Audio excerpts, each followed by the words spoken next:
আসসালামু আলাইকুম স্যার। ওয়ালাইকুম আসসালাম। আমি হাইওয়েতে আছি, গাড়িটা হঠাৎ করে স্টার্ট নিচ্ছে না, আপনাকে লোকেশন পাঠাচ্ছি, দেখেন তো। আরে সালা পুরে তো বম। বস গাড়িটাকে আপনার? একটা সেলফি তুলি। মাই ড্রিম কার মার্সিডিজ 2022 না 23 বস। আর দেখেন না আমার লোহার ঘোড়াটা শখ করে কিনছিলাম সেকেন্ড হ্যান্ড, মাইলেজ কম দেয় 25, সব পেট্রোল চলে না, খাই অকটেন। এখন তো আবার তেলের সংকট। থামো, কি নাম তোমার? বস সামি। লিসেন সামি, আমাকে আজকের মধ্যে একটা জায়গায় পৌঁছাতে হবে। তো আমার গাড়িটা তো নষ্ট হয়ে গেছে, আমি আমার ম্যানেজারকে অলরেডি লোকেশন সেন্ড করেছি, সে কিছু একটা ব্যবস্থা করছে, বাট অনেক সময় লাগবে মনে হয়। তোমার ওই লোহার ঘোড়াটা আমাকে দাও, তার বদলে এই গাড়িটা তুমি নিয়ে নাও। কি করতেছেন বস? মানে মজা করতেছেন না নাকি সিরিয়াস সত্যি? কিন্তু বস আপনার এই নষ্ট গাড়িটা তো আমি নিবো। রাস্তায় যদি আমার পুলিশ আটকায় আপনি কি আমার বাঁচাইবেন? স্যার, আপনাকে যে লোকেশনটা সেন্ড করেছি সেখানে সামি নামের একটা ছেলে আছে, গাড়িটা রিপেয়ার করে সামিকে দিয়ে দিবেন, পেপারস ওর নামে হবে। স্যার কি বলেন? কথা বলো। আপনি জানেন আপনি কার সাথে কথা বলতেছেন? উনি হচ্ছেন এনএফ গ্রুপের মালিকের একমাত্র ছেলে। উনি যা চায় দিয়ে দেন, আপনার তো কপাল খুলে গেছে। ওকে, থ্যাংক ইউ ভাইয়া। আচ্ছা বস, একটা কথা জিজ্ঞেস করি, আপনি যেখানে যাচ্ছেন সেই জায়গার মূল্য কি আপনার গাড়ির চেয়েও বেশি? কি আছে সেই জায়গায়? ভালোবাসা। স্যার, জওয়ান কিছু বলবেন? মিস মাহিরা এই চিঠিটা আপনাকে দিতে বলেছেন। কোথায় উনি? She left her job. Sir, শহর ছাড়ার আগে আপনাকে একটা বড় ধন্যবাদ দেওয়া বাকি ছিল। আপনার অফিসের প্রথম দিন বড় স্যার আমাকে আপনার পিএস হিসেবে পরিচয় করিয়ে দিলেন।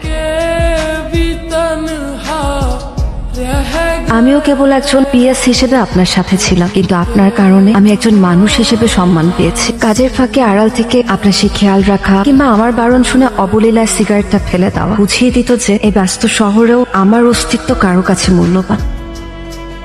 মাহিরা, জি স্যার। চলেন কফি খেয়ে আসি। স্যার, হাতে এখন অনেক কাজ। কাজ পরে করে যাবে। আস। হয়তো ভাবছেন অফিসের লোকজনের আড়ালে বলা কটু কথা শুনে আমি ভয় পেয়েছি। আরো কথা আমি গায়ে মাখি না, তবে আমি চাই না আমার জন্য আপনার সম্মানে বিন্দু মাত্র আঁচ লাগুক। এই শহরে আমার থাকার প্রয়োজন ফুরিয়েছে ঠিকই, কিন্তু আপনার দেওয়া ওই সম্মানটুকু আমার জীবনের শ্রেষ্ঠ প্রাপ্তি হয়ে থাকবে। রায়ান, কি হয়েছে তোমার? না, তেমন কিছু না। তেমন কিছু না মানে নিশ্চয়ই বড় কিছু। মাহিরা চলে গেছে তাই না? তুমি জানো 25 বছর ধরে আমি এই অফিসটা চালাই। কে কাকে কফি খাওয়ায়, কে কাকে সিগারেট ছাড়ায়, সব আপডেট কিন্তু আমি পাই। তোমার হোয়াটসঅ্যাপে মাহিরার ঠিকানা দিয়ে দিয়েছি। কি করবো এটা দিয়ে? যার পাশে দাঁড়িয়ে তুমি হাসো, যার সামনে তুমি সিগারেট ফেলে দাও, সেই মানুষটাকে তুমি এত সহজে যেতে দিবে? ভালোবাসলে ধরে রাখতে হয়। আমি কি তাহলে যাবো তুমি বলছো? অফকোর্স মাই সান। জানো, আমি তোমার বয়সে তোমার মায়ের বাসার সামনে 3 দিন দাঁড়িয়েছিলাম। একদিন তো সারাদিন বৃষ্টিতে ভিজেছি। তারপর আবার কি, আমাকে বৃষ্টিতে ভিজতে দেখে তোমার মা আমার প্রেমে পড়েছিল।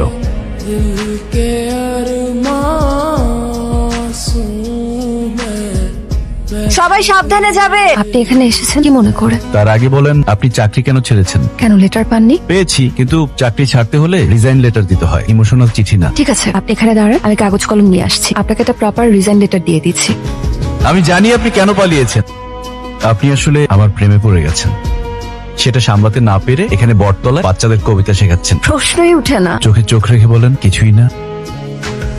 দেখুন রায়ান স্যার, এটা আপনার গুলশান বনানী না, এটা গ্রাম। এখানে ছেলে মেয়ে একসাথে ঘুরলে হাজারটা চোখ তাদের উপর নজর রাখে। আপনি দয়া করে এখান থেকে চলে যান।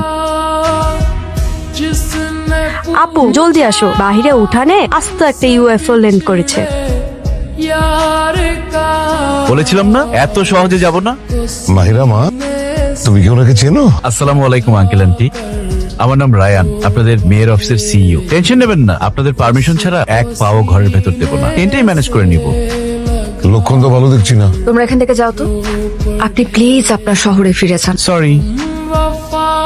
আপু বাহিরে উড়াধুরা ঝড় বৃষ্টি হচ্ছে, দেখে আসি না ভাইটার কি অবস্থা। বেশি পাতলা হয়ে গেছিস না? তোর কি মনে হয় এত ঝড় বৃষ্টির মধ্যে সে এখনো আছে? গিয়ে দেখ, এতক্ষণে চলে গেছে। আচ্ছা আপু, না যাই নাই।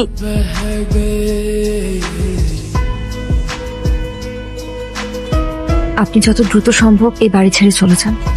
আমি চাই না গ্রামের মানুষজন আপনার জন্য আমার পরিবারের দিকে আঙুল তুলুক। আমি চলে গেলে আঙ্গুল তোলা কি বন্ধ হবে? দেখুন, আমি কিন্তু একদম মজা করছি না। আমি মজা করছি না তো, আমি শুধু বোঝাতে চাচ্ছি ঝড় বৃষ্টিতে টেন্ট উড়ে যায়, আমি যাই না। গরম গরম চা খেলে একদম জ্বর নেমে যাবে। কি ব্যাপার, আপনি এখানে কি করছেন? আমার তো প্রমোশন হয়েছে, আপনাদের বাড়ির বাইরে থেকে বারান্দায় প্রমোশন হয়েছে। আবার বৃষ্টি আসবে মনে হয়। স্নেহা, তোমার আপু তো ছাতা নিয়ে যায়নি তাই না? না। বাসায় ছাতা আছে? হ্যাঁ। দাও তো একটু। আচ্ছা।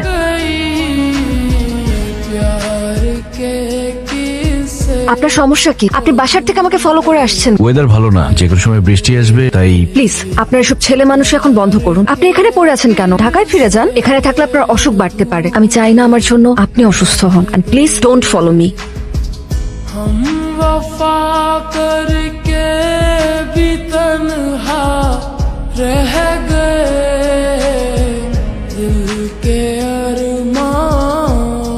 স্নেহা, কি হচ্ছে এসব? পড়াশোনা নেই, বাবা মা, তোমরাও, তোমাদের কি কোনো কাজ নেই? কেউ হয়তো তার সব কাজ ফেলে রেখে চলে আসতে পারে, কিন্তু তাই বলে তোমাদের তো বেকার বসে থাকার কোনো কারণ নেই। যে যার কাজ করো গিয়ে। হ্যালো মাই ডিয়ার সান, কেমন আছিস? বাবা, তোমাকে বলে বোঝাতে পারবো না। I am living the best time in my life. আমি খুব এনজয় করছি, বাট আই মিস ইউ বাবা। বলিস কি? তাহলে চলে আসি এখনই। আরে না না, এখন আসার সময় হয়নি। আমি চাই সময়টা হোক। শোন, ডায়মন্ডের রিং আর মিষ্টি বক্স কিন্তু আমি রেডি করে রেখেছি। থ্যাংক ইউ বাবা। ওয়েলকাম মাই সান। কত করে কেজি? 100 টাকা। হাফ কেজি দাম। হায় রে, কি দিনকাল যে আসলো।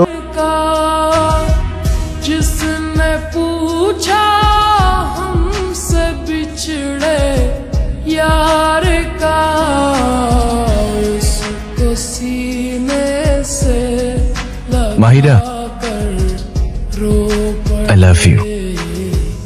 उसको सीने से लगा कर। আপনি কি ভেবেছেন সবকিছু এত সহজ? আপনি এটা কেন বুঝতে পারছেন না যে আপনার আমার পছন্দ হচ্ছে না, আমি এটা সহ্য করতে পারছি না। আপনি আমার বস ছিলেন, সেখানে থাকলেই ভালো হতো। আমার ব্যক্তিগত জীবনে ঢোকার অধিকার আপনাকে কে দিয়েছে? আপনি দয়া করে আমাকে নিয়ে কোনো স্বপ্ন দেখবেন না। আপনার এখানে আশা, এই নাটক, এসব বাড়াবাড়ি, এগুলো আমার আর সহ্য হচ্ছে না। So please leave right now. Uncle aunty, যে কয়টা দিন আপনাদের সাথে ছিলাম আমি কখনো ভুলবো না। আপনারা আপন করে নিয়েছেন বলে চলে যেতে খুব কষ্ট হচ্ছে। যেখানে আমার থাকার কারণে আরেকজনের অস্বস্তি হয়, সেখান থেকে চলে যাওয়াটাই সম্মানের। আপনারা ভালো থাকবেন। जिंदगी एक प्यास बन कर रह गई। হ্যালো বাবা। হ্যাঁ বাবা, কোথায় তুই? আমি আসছি। মাহিরাকে সঙ্গে নিয়ে? না বাবা, মাহিরা আসবে না। মানে? পরে বলবো, আমি ফোন রাখি। রায়ান, রায়ান তুই যেখানে আছিস ওখানে থাক, আমি আসছি। দেখুন, আমার ছেলেটা একটু জেদি, বাট ওর অন্য কোনো ইন্টেনশন ছিল না। আমি চাই আপনাদের যদি কোনো আপত্তি না থাকে, আপনাদের মেয়েটাকে আমার বাড়ির লক্ষ্য বধূ হিসেবে নিতে। রাজি না থাকার তো কোনো কারণ নেই। রায়ন অনেক ভালো ছেলে। স্যার, আপনি? আমি এখানে তোমার বাসায় তোমার স্যার কিংবা বস হিসেবে আসিনি। আমি এসেছি রায়ানের বাবা হিসেবে। রায়ান তোমাকে ভালোবাসে। আমি চাই যে তোমাদের বিয়েটা হয়ে যায়। স্যার, আপনি বড় মানুষ, আমি আপনাকে অনেক সম্মান করি, কিন্তু তারপরেও আমি এই প্রস্তাবে রাজি হতে পারছি না। কেন মা? কোনো সমস্যা থাকলে আমাকে বলো। আমি তোমার বাবা মার সাথে কথা বলেছি, তারা তো রাজি। আমি তো রাজি না, আর আমি ওনাদের সন্তান না। ওনারা আমার শ্বশুর শাশুড়ি। আজ সন্ধ্যায় ঢাকা থেকে কাঠমান্ডুতে অবতরণের সময় ফ্লাইট এই যান্ত্রিক ত্রুটির কারণে রানওয়েতে আছড়ে পড়ে আগুন ধরে যায়। এই বিমানের আনুমানিক 100 যাত্রী সহ পাইলট আবরার মাহমুদ নিহত হয়েছেন। আপনার ছেলে হয়তো আমার এই অতীতের কথা জানতোই না, জানলে আমাকে ভালোবাসতে পারতো না। তুমি তো ভুল ভাবছো মা, রায়ান সব জানে। তোমার অতীতের প্রতিটা কান্নার গল্প রায়ান জেনেই তোমার কাছে এসেছিল। ও তোমাকে জানতে দেয়নি এই কারণে যে ওর ভালোবাসা যেন তোমার কাছে করুণা মনে না হয়। এত বড় কোম্পানির হিসাব যে মানুষ মেলাতে পারে, সে কি নিজের ছেলের জীবনের হিসাব না মিলিয়ে পাঠায়? আমি তোমাদের ব্যাপারে সব জানতাম। তোমাকে তো কখনো আমরা ছেলের বউ হিসেবে দেখিনি। নিজের সন্তানের মতো তোমাকে আমরা এই বুকে আগলে রেখেছি। নিজের সন্তান হলে তাকে কি আমরা এভাবে নিজেকে শেষ করতে দিতে পারতাম? তুমি যাও, রায়ান তোমার জন্য অপেক্ষা করছে। আমি জানতাম না মেঘের আড়ালে এত সুন্দর রোদ লুকিয়ে থাকে। তোমার ভালোবাসা সেই রোদ যা আমার অন্ধকার আকাশকে রাঙিয়ে দিয়েছে।